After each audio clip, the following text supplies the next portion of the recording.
सभी विद्यार्थियों का पुनः आपके अपने इस YouTube चैनल में स्वागत है। प्यारे बच्चों, अनिवार्य हिंदी कक्षा 12 के 3 चैप्टर हम पूरे कर चुके हैं। 3 चैप्टर के हमने प्रश्न उत्तर भी देख लिए हैं। आज हम यहाँ चौथा चैप्टर शुरू करने वाले हैं, रघुवीर सहाय। जी बिल्कुल सही सुना आपने। आरोह बाग जो 2 पुस्तक है आपकी कक्षा 12 अनिवार्य हिंदी की, उसका चौथा चैप्टर है रघुवीर सहाय। आज हम उन रघुवीर सहाय के कवि परिचय के बारे में बात करेंगे। आज हिंदी साहित्य में उनका क्या योगदान रहा, उनकी कौन कौन सी प्रमुख रचनाएं रही, इनके बारे में बात करेंगे। प्यारे बच्चों, यदि आप आज ही हमारे इस YouTube चैनल से जुड़े हैं तो इसे सब्सक्राइब कर लीजिए, क्योंकि लगातार बिना रुके हम अनिवार्य हिंदी कक्षा 12 और हिंदी साहित्य कक्षा 12 का जो है पाठ्यक्रम इस चैनल पर पूरा कर रहे हैं और निश्चित रूप से इसका बहुत फायदा आपको मिलने वाला है। तो बिना किसी देरी के हम शुरू करते हैं रघुवीर सहाय।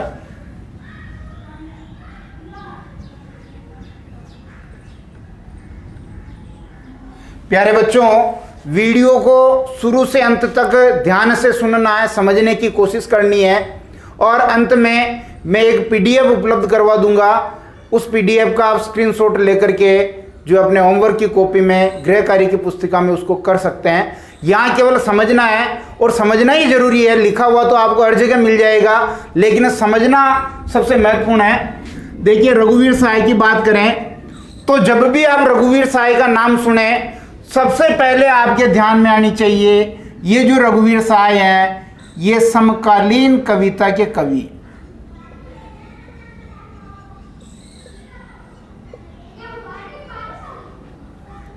समकालीन कविता के कवि।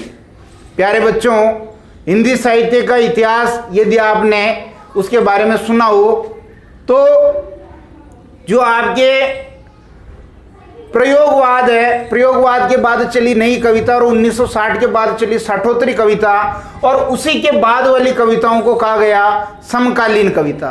और समकालीन कविता के बारे में यदि वो किसी प्रसिद्ध कवि का नाम पूछेंगे तो सबसे पहले अपने रघुवीर सहाय का नाम याद आएगा कि रघुवीर सहाय समकालीन हिंदी कविता के कवि हैं। दूसरी जो महत्वपूर्ण बात है, अगर रघुवीर सहाय के बारे में आपको जाननी है तो वो है ये दूसरे तार सप्तक के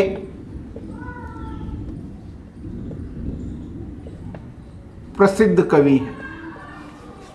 प्यारे बच्चों, तार सप्तक कवि का, तार सप्तक जो पत्रिका थी उसका जो संपादन किया था वो अज्ञेय जी ने किया था। ये तो आपको जानकारी है, इसके बारे में हमने पहले भी बात कर ली है। 4 तार सप्तक पत्रिकाओं का अज्ञेय जी ने प्रकाशन किया था और एक ही भावबोध और संवेदना को लेकर के 7 कवियों की रचनाएं जिसमें प्रकाशित होती थी वो तार सप्तक कहलाता है। और ये दूसरे तार सप्तक के कवि हैं जो कब प्रकाशित हुआ था आपके 1951 ईस्वी में।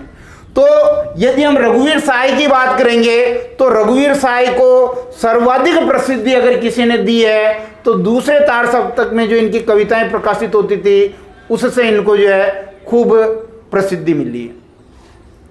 यदि हम इनके जीवन काल को देखेंगे तो 1929 में इनका जन्म हुआ और 1990 में इनकी मृत्यु हो गई। 1929 में इनका जन्म हुआ, 1990 में इनकी मृत्यु हो गई।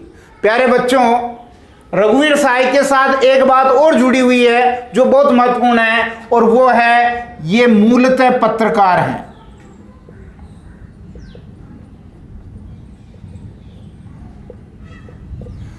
रघुवीर सहाय आपके क्या हैं? मूलतः पत्रकार हैं। यदि हम इनकी पत्रिकाओं के बारे में देखेंगे तो प्रतीक है, फिर देखिए दूसरी पत्रिका कल्पना है,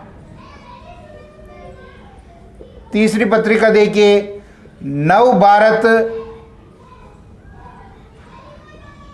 टाइम्स है, चौथी पत्रिका जो प्रसिद्ध है वो है इनकी दिनमान। इन पत्रिकाओं का इन्होंने संपादन किया या ये इनके संपादक मंडल में रहे। इन पत्रिकाओं के तो संपादक मंडल में रहे थे और दिनमान का इन्होंने जो है संपादन किया था।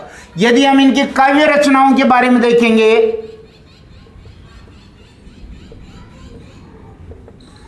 काव्य रचनाएं यदि हम देखें तो 4 इनके काव्य संग्रह बहुत फेमस हुए हैं, बहुत प्रसिद्ध हुए हैं। 4 काव्य संग्रह, जिनमें पहला आप देखेंगे सीढ़ियों पर धूप। पहला काव्य संग्रह कौन सा? सीढ़ियों पर धूप। दूसरा काव्य संग्रह देखेंगे आत्महत्या के विरुद्ध। दूसरा काव्य संग्रह कौन सा इनका? आत्महत्या के विरुद्ध। और तीसरा काव्य संग्रह देखेंगे हंसो हंसो जल्दी हंसो, हंसो हंसो जल्दी हंसो। और अंतिम इनका एक काव्य संग्रह है लोग भूल गए।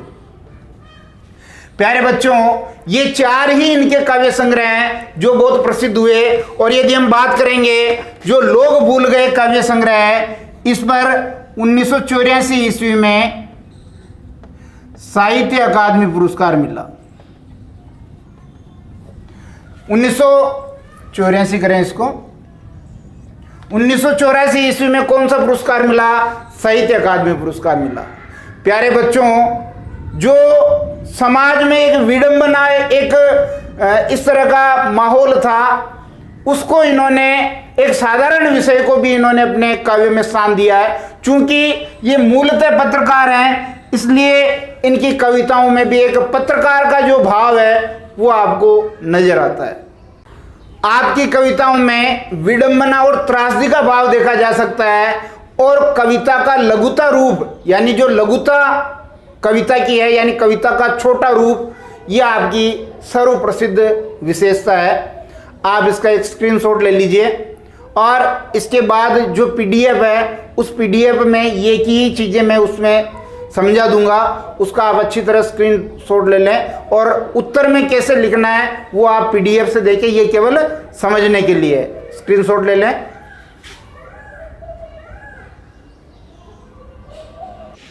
रघुवीर साय, पाठ संख्या 4, पाठ संख्या 4 रघुवीर साय। इनका कवि परिचय हम देख लेते हैं। आरोह भाग 2 जो आपके कक्षा 12 की अनिवार्य हिंदी पुस्तक है, आप इसका स्क्रीनशॉट लें और होमवर्क में इसको जो है करें। कैसे लिखेंगे देखिए, रघुवीर साय का कवि परिचय। यहाँ मैंने आपको ब्लैक बोर्ड पे पूरी तरीके से अच्छा समझा दिया है, उसको समझें और होमवर्क में इस हिसाब से करें। रघुवीर साय समकालीन हिंदी कविता के संवेदनशील नागर कवि हैं। तो एक तो शब्द आया इसमें समकालीन हिंदी कविता और दूसरा शब्द आया संवेदनशील नागर कवि। नागर का मतलब नगर के, नगर से बना नागर। तो समकालीन हिंदी कविता के संवेदनशील नागर कवि हैं। आपको कवि के रूप में दूसरा सप्तक से विशेष ख्याति प्राप्त हुई। प्यारे बच्चों, दूसरा सप्तक किन्होंने प्रकाशित किया था, इसका संपादन किसने किया था? सच्चिदानंद हीरानंद वात्स्यायन ने। कब किया था? 1951 में। कब किया था? 1951 में।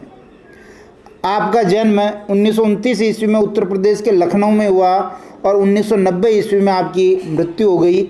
लखनऊ विश्वविद्यालय से ही आपने 1951 में अंग्रेजी में एमए करने के बाद आप पत्रकारिता के क्षेत्र में कार्य करने लगे। यानी आप क्या थे? मूलतः पत्रकार थे।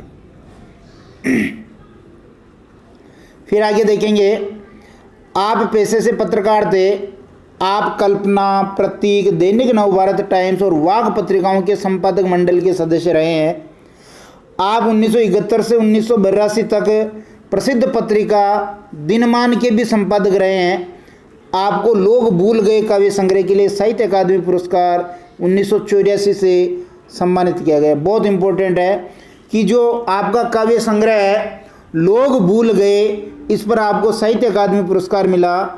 आपने समकालीन अमानवीय दोषपूर्ण राजनीति पर व्यंग्योक्ति की तथा नए ढंग की कविता का आविष्कार किया।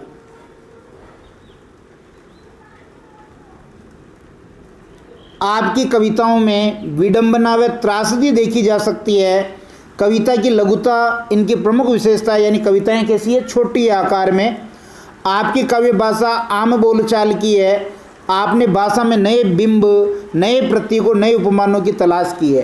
प्यारे बच्चों, जो नई कविता के कवि थे और बाद में जो समकालीन कविता के कवि थे, सबने अपनी कविताओं में अपने जो नया प्रयोग किया है वो भाषा में, बिंब में, प्रतीक में और उपमानों में किया। इनके काव्य संग्रह देख लेते हैं। 4 ही इनके काव्य संग्रह रचनाओं में काव्य संग्रह देखेंगे। सीढ़ियों पर धूप में, आत्महत्या के विरुद्ध, हंसो हंसो जल्दी हंसो और लोग भूल गए, ये इनके 4 काव्य संग्रह हैं। कितने काव्य संग्रह हैं? 4। और आत्महत्या के विरुद्ध इनका प्रसिद्ध काव्य संग्रह है। और लोग भूल गए पर आपको पता, अभी हमने ऊपर बात की, साहित्य अकादमी पुरस्कार मिला। कौन सा पुरस्कार मिला? साहित्य अकादमी पुरस्कार। निश्चित रूप से ये आपको वीडियो पसंद आया होगा और आप अगर इस वीडियो को अच्छा समझते हैं, आपके कुछ काम का है, तो आप इसको शेयर करें, लाइक करें और चैनल को यदि आपने सब्सक्राइब नहीं किया तो ज़रूर करें। पुनः हम अगले वीडियो के साथ मिलेंगे, तब तक के लिए धन्यवाद।